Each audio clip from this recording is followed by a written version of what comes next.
Good morning, I'm Jay with Freeze Dryer Solutions. And what you have in front of you here is the Resolver. It's a Model 1 because I've got a Model 2 coming out with the 5 CFM pump. It's a little lighter. It's a little quieter. Costs a little less, so I look for them to go pretty good. Anyway, what I've got here is this thing has been built in field replaceable units. Maintenance is really hard to do in Dubai and British Columbia and Spain, and I've sold in all of those. But anyway, what I've done is I've got it broken down into parts that the customer can put together without too much hassle. In other words, it's easy to put together. All right, this back here is a fan. Cooling fan.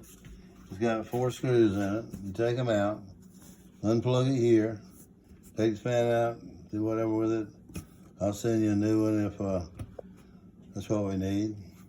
This guy over here is the switch, rotary switch, and what it does is control the functions on this machine. If we go around on the side here, we have a 3-position switch. 1 is seal and pre-seal. 2 is the home position, which is used for freeze drying. And 3 is to load oil, dump oil, filter oil, and maintain, the other thing is to drain water, okay? So anyway, we'll get into that a little later in another video.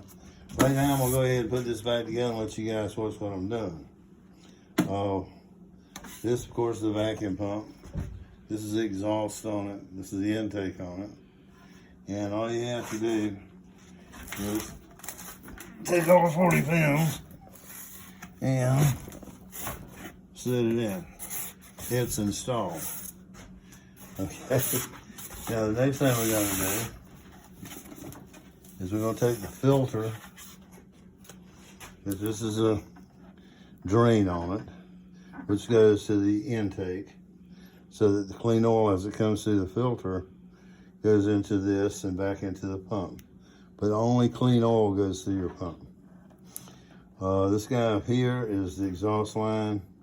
It hooks up to the exhaust.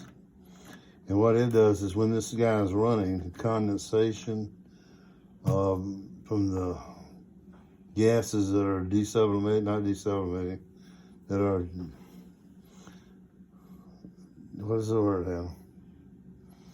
I can't think condensing. of it. Condensing. Once those gases condense, they go through here and into the core of the filter, blah, blah, blah. I'm not going to get into a whole bunch of explanation here, but you do have to take the sump.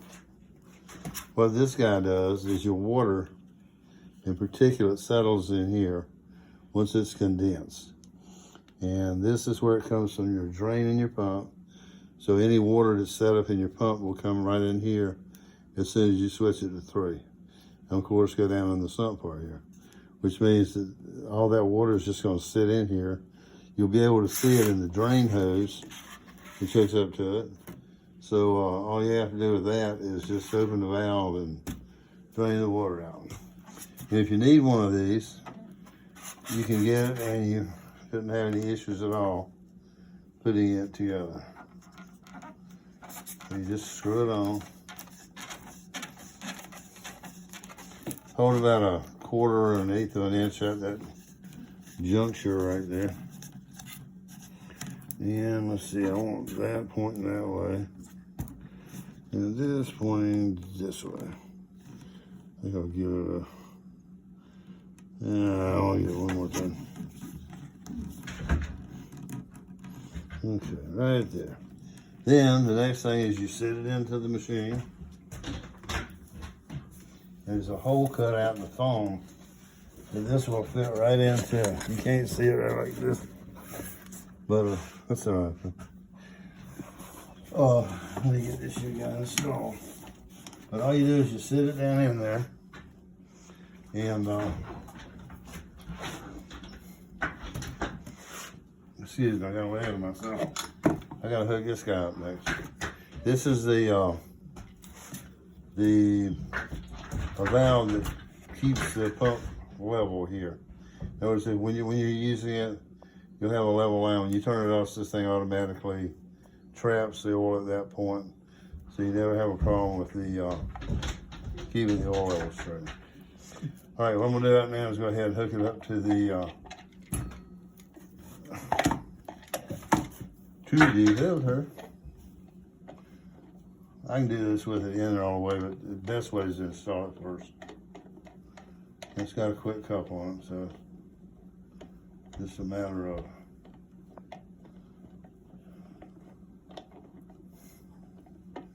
screwing it together today. Come on, Rhodes.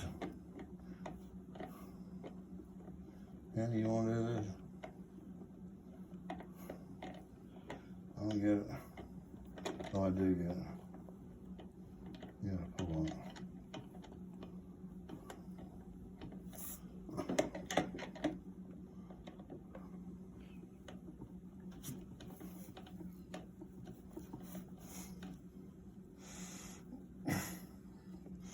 Usually doesn't take that long. Okay, next, I need a 11/16 inch. I should have sorted my wrenches out. Oh, there it is. That was in there. All right, all you do is you go in and you tighten that coupling up, hold the relay, and just I've got some shots with it not in the machine, which will help. Then you set it back in the hole provided for it. And hold it up and down. You get on the base of it, just wiggle it a little bit, and it'll fall in. Okay, once you've got that done, you go ahead and put the vent on. It screws into the side here.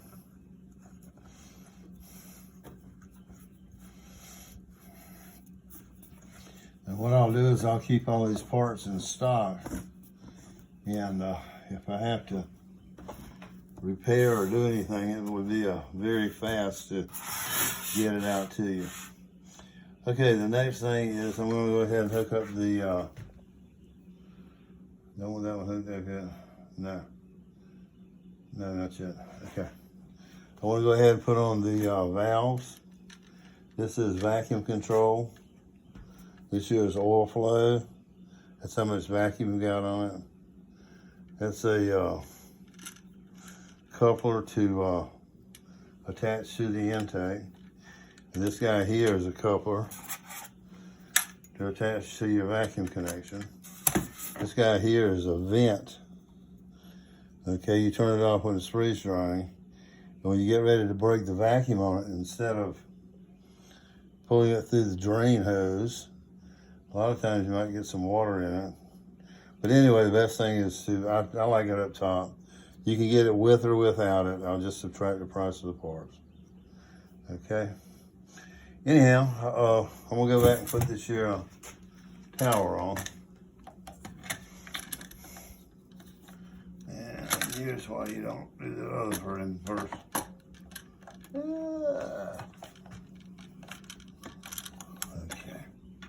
You just sit it down on this. If you, now, did you break this? 13. There we go. This isn't the greatest video, but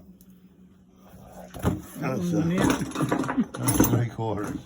Oh, I just handed where you pointed. No, I did it wrong.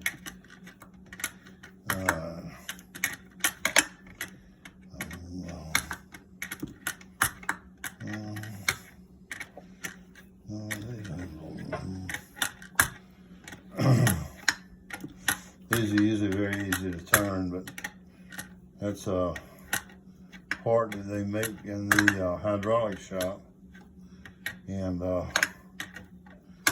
it's the only way to connect those two particular threads together. Just to do it with that double piece there. Okay, I'll line the intake properly in the hole. Then go ahead and hang on this guy. Tighten it up a little bit, bottom and top. Okay. And then the next thing is to put your hose connector on. Just push it through the hole, right into the quick couple here.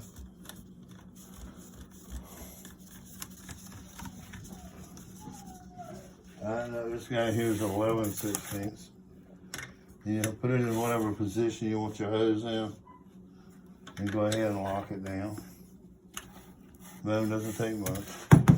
All right, the next thing is the exhaust hose. This is the exhaust hose.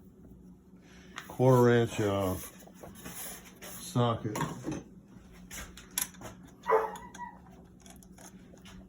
If you're taking something apart on this thing, what you need to do is, if it gives you any difficulty, go ahead and heat it up with a hair dryer, and those hoses will slide right off.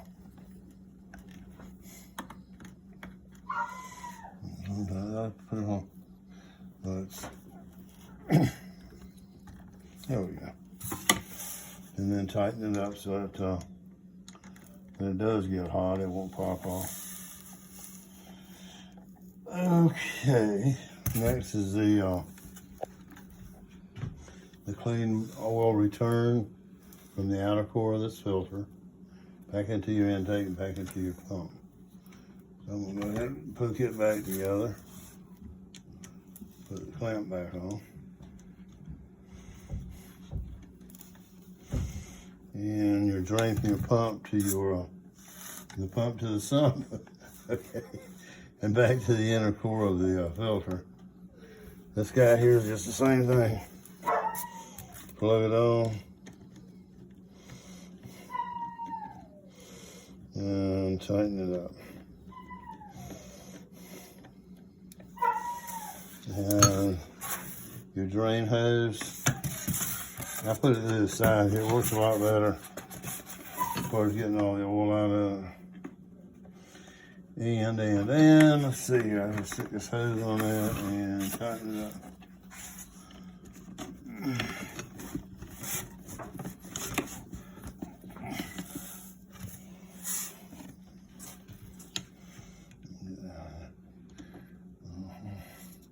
And the way to get all this stuff in a 16-inch box, it's magic. In 3 years. That's how you get it all in the box, so everything's clean, fits, and all that. If you opt to build one, good luck.